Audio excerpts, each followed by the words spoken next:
Okay, ang aaralin natin ngayon ay kung paano ba mag-set up ng unit of measurement sa AutoCAD. Ayan. So, bakit ba importante yung pag-set up ng unit sa AutoCAD?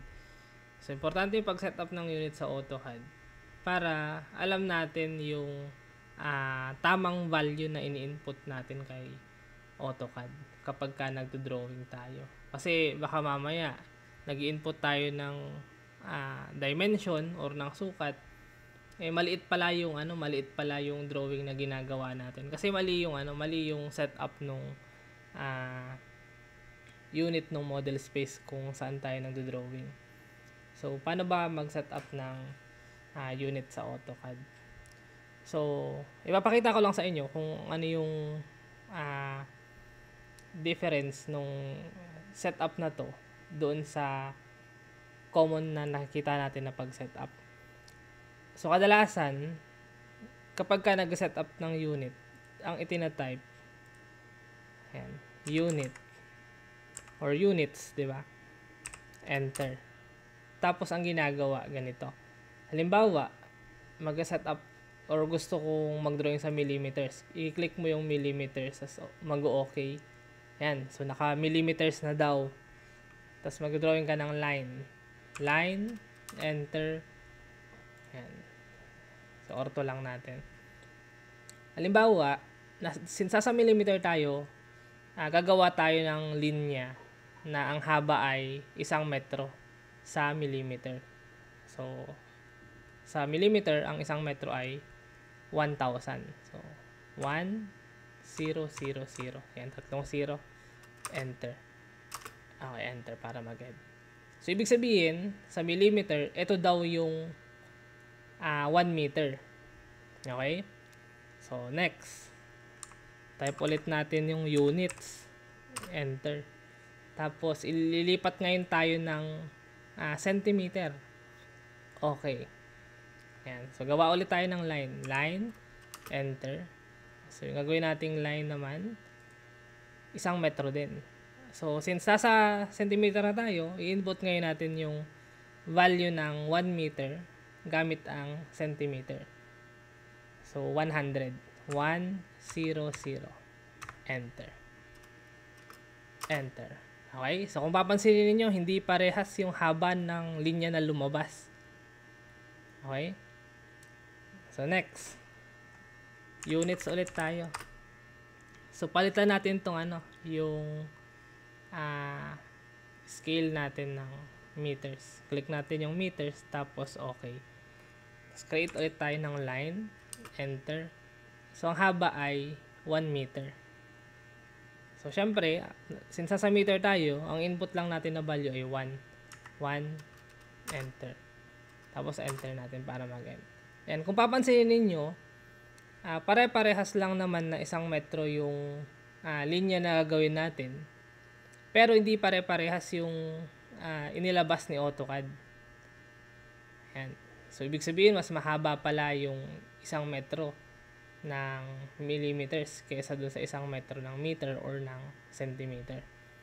Okay? So, ano ba yung tama na pag-setup? Ayan. So, burahin lang natin. Enter.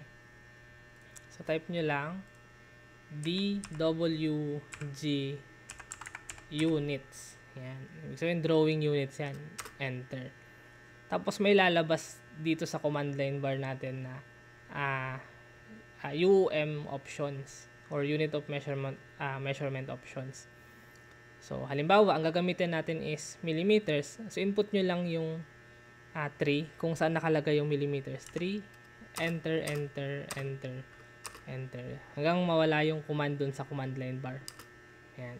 So, kapag ka nawala na, ibig sabihin, yung model space natin nasa millimeter na. Okay, so ngayon, maglalagay tayo ng linya na ang haba ay 1 meter gamit ang millimeter. Line, enter. So, click tayo dito. So, sa 1 metro, merong 1,000 na millimeters. Enter. Okay, so ibig sabihin, ito yung 1 meter sa millimeter. Okay, next. Palitan naman natin yung natin.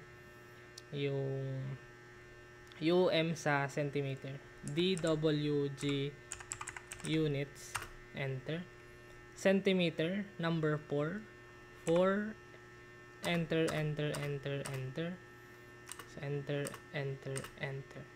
Ayan. Kung papansinin niyo, nawala yung yung linya natin dun sa model space natin. But actually, hindi siya nawala. Nagbago kasi yung unit of measurement na gamit ngayon natin or current na gamit natin ngayon kay AutoCAD. Kaya, nagbago. Okay? So, line, enter. So, nasa centimeter na tayo. So, ang input lang natin na value ngayon ay 100.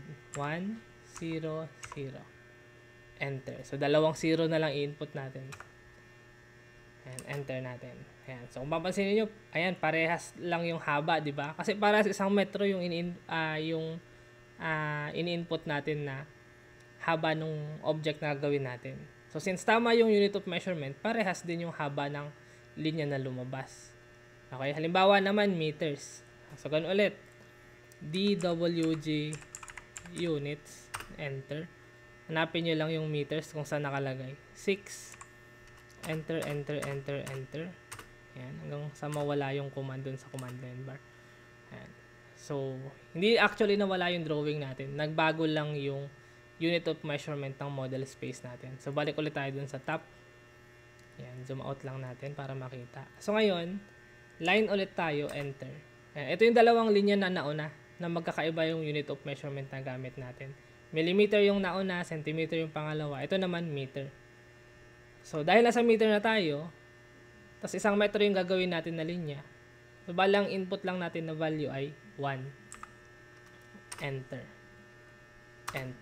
Okay? So, kaya kung papansinin ninyo, pare-parehas lang yung haba nung linya na nagawa natin or na-produce ni AutoCAD. So, bakit pare-parehas? Kasi, kahit na magkakaiba yung value na input natin kay AutoCAD, kung tama naman yung unit of measurement na ginagamit natin, tama din yung yung sukat ng linya na lalabas dun kay AutoCAD. Okay?